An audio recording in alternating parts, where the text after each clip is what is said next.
नमस्कार दोस्तों, मैं हूं एडवोकेट अरुण कुमार सिंह और आप देख रहे हैं एकेएस स्टडी चैनल। दोस्तों, हम इंडियन एविडेंस एक्ट 1872 का सेक्शन 85 तक देख चुके हैं और आज देखेंगे हम सेक्शन 86 से आगे। तो 86 में कहता है presumption to certified copy of foreign judicial record. Foreign judgment है, फॉरेन जुडिशियल रिकॉर्ड है, तो उसको जेन्युइन माना जाएगा यदि वो सर्टिफाइड कॉपी है तो, क्योंकि फॉरेन में जा करके या फॉरेन से लोगों को, जज को या जो जजमेंट दिया उनको या कोर्ट के ऑफिसर को हम बुला नहीं सकते, सम्मन कर नहीं सकते, इसलिए उनके जजमेंट को हम सर्टिफाइड कॉपी को जेन्युइन और एक्यूरेट मानेंगे। दूसरा कहता है प्रिजम्पशन 87, सेक्शन 87 प्रिजम्पशन है to books, maps and chart.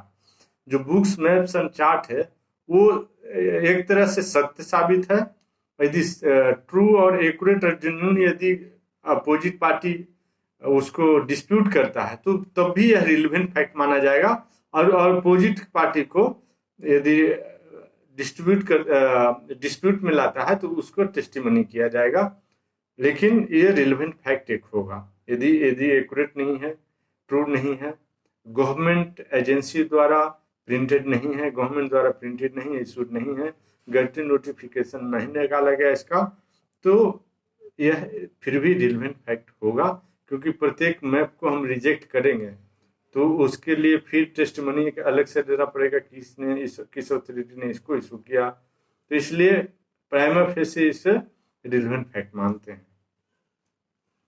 उसके बाद 88 है section presumption to telegraphic message. जो टेलीग्राफ का मैसेज है वो किस मोबाइल, पहले टेलीग्राम चलता था, मशीन से आता था दोस्तों टेलीग्राफ, अब तो एसएमएस है और व्हाट्सएप है, उसके बाद टेलीग्राम है, तो अब उसको हटा दिया गया जब से व्हाट्सएप आया तब से।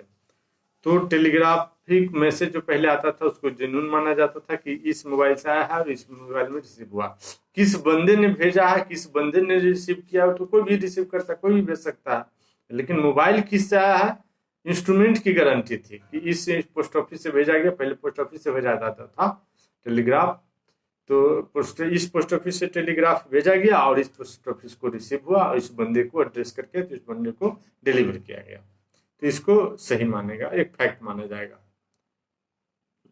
उसके बाद है दोस्तों कि 88A में प्रिजम्पशन है टू इलेक्ट्रॉनिक मैसेज। देन इसमें कोर्ट में presume that electronic message forwarded by originator through an electronic mail server to address to him the message is purported to be addressed corresponds with the message as fed into his computer for transmission। जिस computer से भेजा गया और जिस computer को receive कर गया उसको फैक्ट मानेगा, उसको ट्रू मानेगा, लेकिन उस कंप्यूटर के बाद यदि किसी कंप्यूटर में भेजा गया तो वो सेकेंडरी एविडेंस हो जाएगा। एक दूसरा बात, यदि ओरिजिनल भी है, कोई डिस्प्यूट करता है तो जो डिस्प्यूट करता है उसी को पार्टी को साबित करना है कि कहाँ डॉक्टर्ड है, कॉन्कॉक्टेड है, फैब्रिकेटेड है और कहाँ इसको डिस्टॉर्ट किया गया है। और यदि ऐसा लगता है कोर्ट को तो हैदराबाद लैब में भेजेगी इसको जांच के लिए वेदर इट इज ओरिजिनल और कॉन्कॉक्टेड। उसके बाद 89 सेक्शन है दोस्तों प्रिजम्पशन है to due execution etcetera of document not produced. जो डॉक्यूमेंट प्रोड्यूस नहीं है तो क्या माना जाता है कि सभी ला अपना अपना काम सही तरह से कर रहा है। यदि कोई डिस्प्यूट है, जब तक केस कोर्ट में नहीं आता है तब तक कोई डिस्प्यूट नहीं है, ऐसा प्रिज्यूम किया जाता है। तो डॉक्यूमेंट है, एग्रीमेंट है, डीड है, तो ऐसा माना जाता है कि वो ड्यूली एग्जीक्यूटेड है। The court shell presume that every document called for and not produced, document को बोला गया कि प्रोड्यूस कीजिए और वो प्रोड्यूस नहीं किया, after notice to produce was attested stamp executed in the manner required by law. तो कोर्ट प्रोज्यूम करेगी कि एवरी डॉक्यूमेंट जो कि उसको नोटिस भेजा गया कि उसको प्रोड्यूस किया जाए और प्रोड्यूस नहीं किया गया तो वो अटेस्टेड है और वो स्टैम्प्ड है और वो एग्जीक्यूटेड है। यदि नहीं तो उसको आप प्रोड्यूस कीजिए। प्रोड्यूस कब करेगा? जब पार्टी के कस्टडी में होगा। पार्टी के कस्टडी में वो जानबूझ को प्रोड्यूस नहीं कर रहा है तो वो डॉक्यूमेंट को ट्रू, जेन्यून, एक्यूरेट माना जाएगा, डुली एग्जीक्यूटेड माना जाएगा। Presumption section 90 presumption as to document 30 years old। 30 years old कोई डॉक्यूमेंट दिखाता है तो उसको ट्रू एक्यूरेट, जिस पार्टी का हैंड राइटिंग में क्लेम किया जाता है वो पार्टी का हैंड राइटिंग माना जाएगा, ऐसा प्रिजम्पशन किया जाएगा कोर्ट द्वारा। Where any document purported to be proved to be 30 year old, 30 साल पुराना है तो it was produced from anybody from his custody which the court in the particular case consider proper. Court may assume that the signature and every other part of the document which purport to be in handwriting of any particular person is in that person handwriting. And in the case of a document executed or attested, that it was duly executed and attested by the person by whom it's supposed to be executed and attested. Purports means supposed. Purported means supposed to be executed and attested, जिसके द्वारा किया जाना उसके द्वारा किया गया। यदि 30 साल पुराना है तो उसको ओरिजिनल माना जाएगा, सच माना जाएगा, सिग्नेचर भी सही माना जाएगा। 30 साल पुराना लेकिन डॉक्यूमेंट होना चाहिए। उसके बाद है कि इसका इलस्ट्रेशन दोस्तों, ये has been in possession of land property from a long time, किसी जमीन पर किसी का कब्जा है लंबे समय से। He produced from his custody deeds relating to the land showing his title to it, वो अपना मालिकाना हक दिखाता है जमीन पर और ऐसा वह कागज दिखा रहा है। द कस्टडी इज प्रॉपर, तो कस्टडी उसका प्रॉपर माना जाएगा। ये producer deeds relating to land property of which is the mortgage, the mortgage is in possession, custody is proper, वो 30 years ओल्ड होना चाहिए। और मॉर्गेज है तो मॉर्गेज भी सेम होना चाहिए। और यदि आप जाते हैं लिमिटेशन एक्ट द्वारा तो 12 साल पुराना होना चाहिए। ये connects be producer deeds relating to lands in be possession where deposited with him by be for safe custody, the custody is proper. कोई भी 30 साल पुराना डॉक्यूमेंट दिखाता है तो उसको जेन्युइन और ट्रू माना जाएगा और उसको ऐसा माना जाएगा कि प्रॉपर है, एक्यूरेट है और फैक्ट है। अब देखते हैं दोस्तों सेक्शन 90A जो कि 17 अक्टूबर 2000 को जोड़ा गया है, क्योंकि यह कुछ इलेक्ट्रॉनिक रिकॉर्ड के बारे में बनेगा। तो इलेक्ट्रॉनिक रिकॉर्ड का जो भी मामला है वो 2000 के बाद से ही शुरू हुआ, या कह सकते हैं आपके इंडिया में आया। तो presumption as to electronic record 5 year old, तो इसको ट्रू, जेन्युइन और एक्यूरेट माना जाएगा। Where any electronic record suppose to be 5 year old is produced from any custody which the court in the particular case consider proper. Court may presume that electronic signature of any particular person so affixed by him in that electronic record is by authorized by him in this behalf. Authorized person का ही उसमें signature है, court ऐसा presume करेगा। दोस्तों electronic record 5 year old है तो genuine होगा। यदि डॉक्यूमेंट है रिटर्न में, रिटर्न स्टेटमेंट को है, डॉक्यूमेंट को है, डीड है, कॉन्ट्रैक्ट है, एग्रीमेंट है, तो 30 साल पुराना है तो उसको जेन्युइन, एक्यूरेट और करेक्ट माना जाएगा। अब चैप्टर 4 है जिसमें exclusion of oral by documentary evidence. यदि डॉक्यूमेंट्री एविडेंस भी है और ओरल एविडेंस है, कोई बोलता है कि मैं अपने आंख से देखा ऐसा, और डॉक्यूमेंट कुछ और बोल रहा है, तो डॉक्यूमेंट एविडेंस को ट्रू माना जाएगा, क्योंकि डॉक्यूमेंट कभी झूठ नहीं बोलता और मानव कभी सच नहीं बोलता। मानव नेवर स्पीक ट्रू।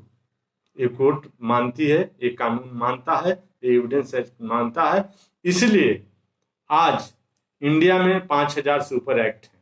क्यों? क्योंकि मानव झूठ बोलता है, भ्रष्टाचार करता है और जहां मौका मिले, जहां अपॉर्चुनिटी मिले उसका डिसएडवांटेज लेता है। इसलिए इंडिया में नहीं पूरे वर्ल्ड में कानून का इतना ज्यादा महत्व हो गया और कानून के लिए इतने सारे बुक्स लिखे गए, एक्ट बनाए गए, रूल्स बनाए गए, रेगुलेशन बनाए गए, पॉलिसी बनाए गए और बहुत सारा चीज, नियम कानून बनाए गए। तो हम किस तरह से देखते हैं कि यदि ओरल एविडेंस डॉक्यूमेंट्री दोनों आ गया तो डॉक्यूमेंट एविडेंस को ट्रू माना जाएगा। Section 91 evidence of term of contract grants and other depositions of property reduced to form of writing when the term of grant contract or any other disposition of property have been reduced in the form of document, and in all cases in which any matter required by law to be reduced to the form of document, no evidence shall be given in proof of terms of such contract, grant, other disposition of property or such matter except document itself. Document itself genuine है कि नहीं, आप ये बोल सकते हैं कि sir ये तो डॉक्यूमेंट जेन्युइन नहीं, ओरिजिनल तो यहाँ है, लेकिन आप ये नहीं बोल सकते कि ये डॉक्यूमेंट गलत है, ये डॉक्यूमेंट टोटली गलत है, टोटली रजिस्ट्रार गलत है, हम इसको अथॉरिटी को नहीं मानते, ये नहीं बोल सकते।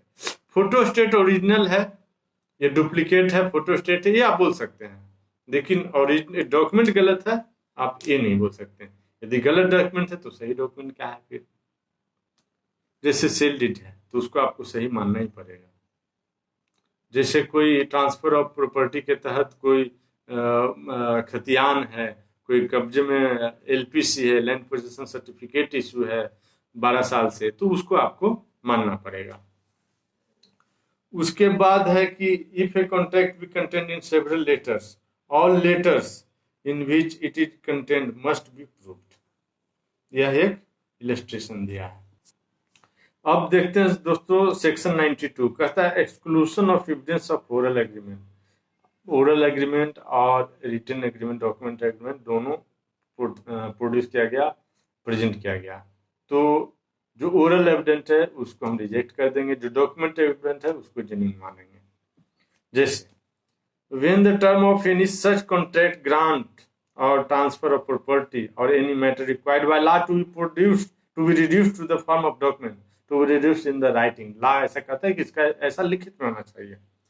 Have been proved according to the document, तो डॉक्यूमेंट यदि प्रोड्यूस किया गया तो वो प्रूव माना जाएगा। Evidence of any oral agreement और statement shall not be admitted against the document. Oral evidence shall not be admitted against the documentary evidence. Section 93 exclusion of evidence to explain, amend ambiguous document. When the language used in a document is on its face ambiguous और defective, मतलब clear नहीं है और defective है, उसका language ही clear नहीं है document किसी का, तो evidence may not be given of fact which would show it's meaning और सप्लाई इट्स डिफेक्ट। तो एविडेंस ऐसा नहीं दिया जा सकता कि given facts which would show it's meaning, कि इसका मीनिंग ये है और सप्लाई इट्स डिफेक्ट, और इसका डिफेक्ट ये है। अब इसको डिफेक्ट जो है उसी डॉक्यूमेंट को पढ़ के और आप अनुमान लगा कर, इन्फ्लुएंसर लगा करके आप करेक्ट कर सकते हैं।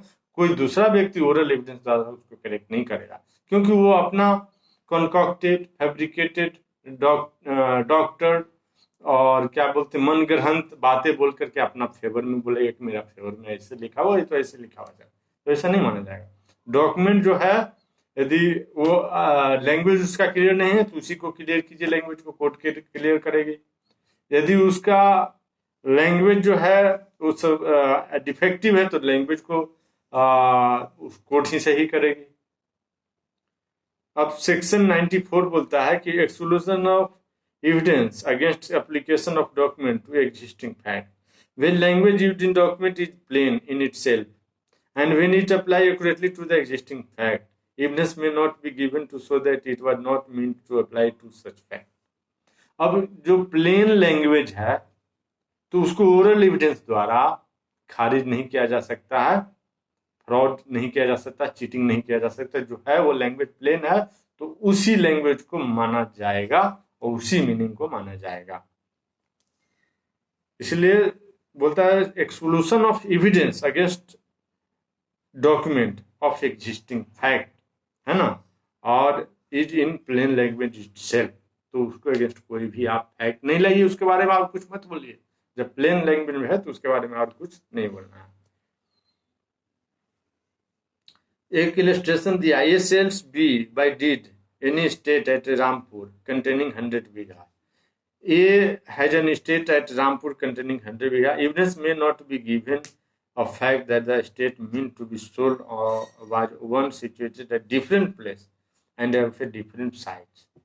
प्लेन लैंग्वेज बोल रहा है कि रामपुर का जमीन है 100 बीघा है, आप उसको बेचे हो, सेल डेट किए हो, तो आप दूसरा नहीं कि दूसरा जगह वाला मैं वो बेच रहा हूँ, ऐसा नहीं हो सकता। 95 section evidence as to document unmeaning in reference to existing fact.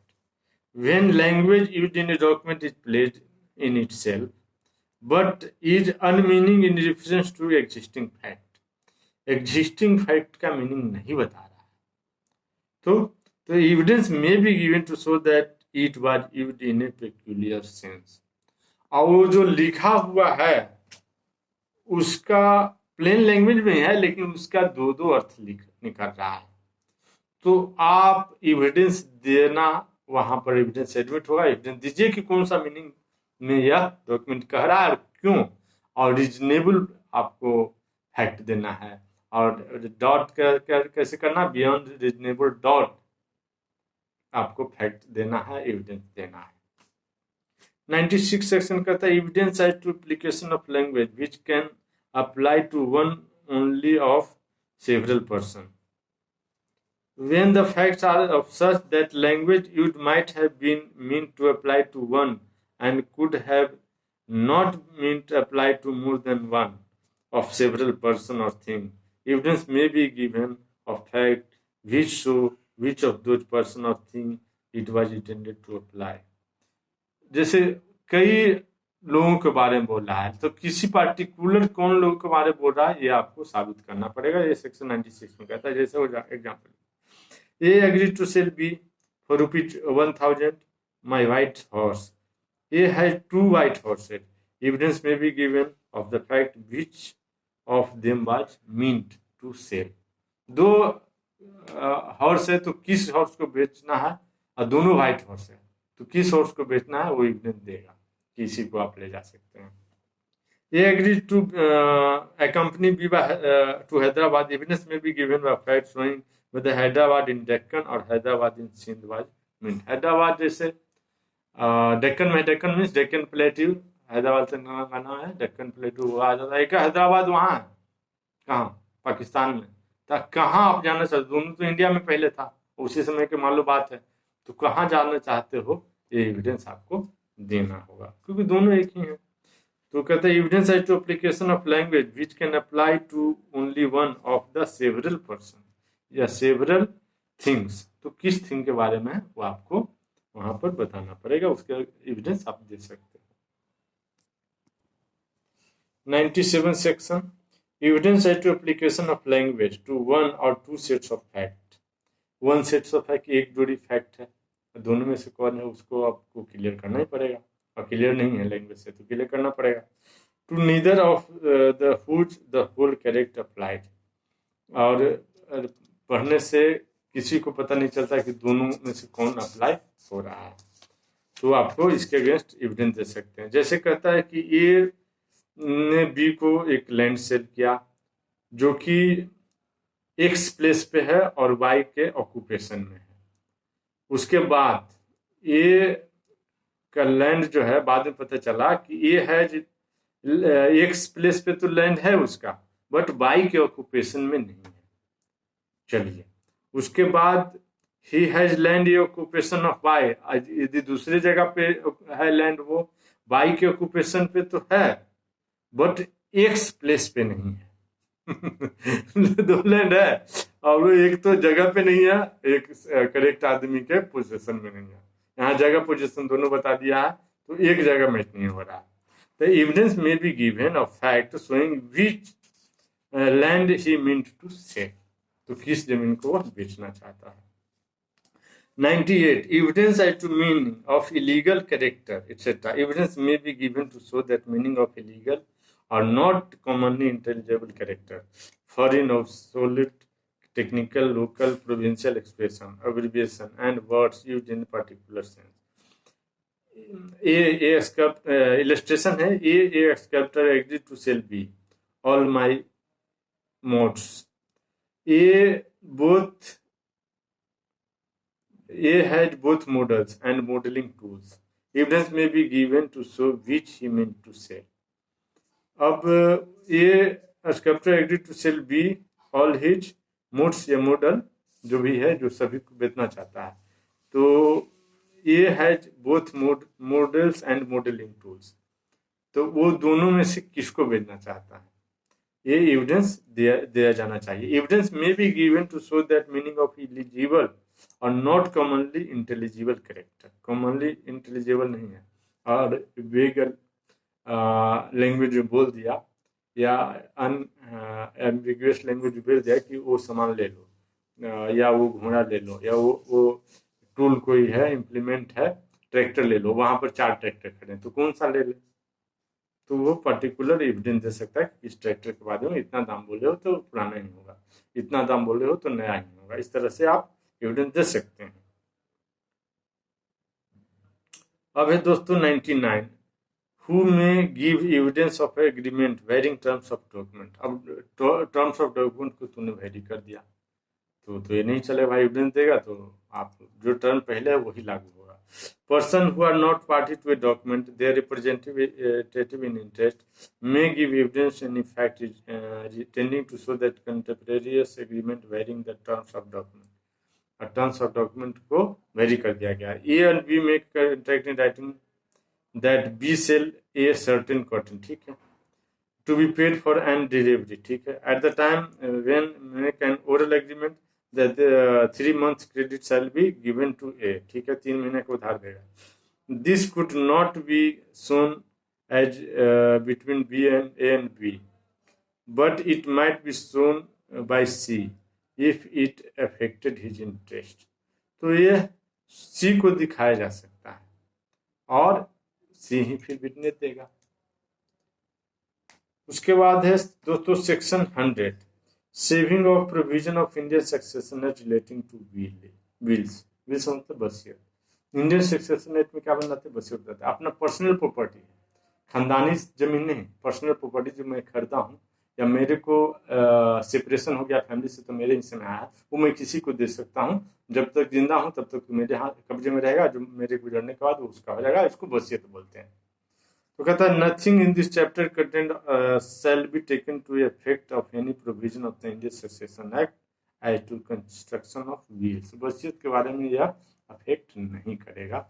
वसीयत पर बोल रहा है कि इंडियन एविडेंस एक्ट 1872 लागू नहीं होगा. ठीक है. वसीयत कहाँ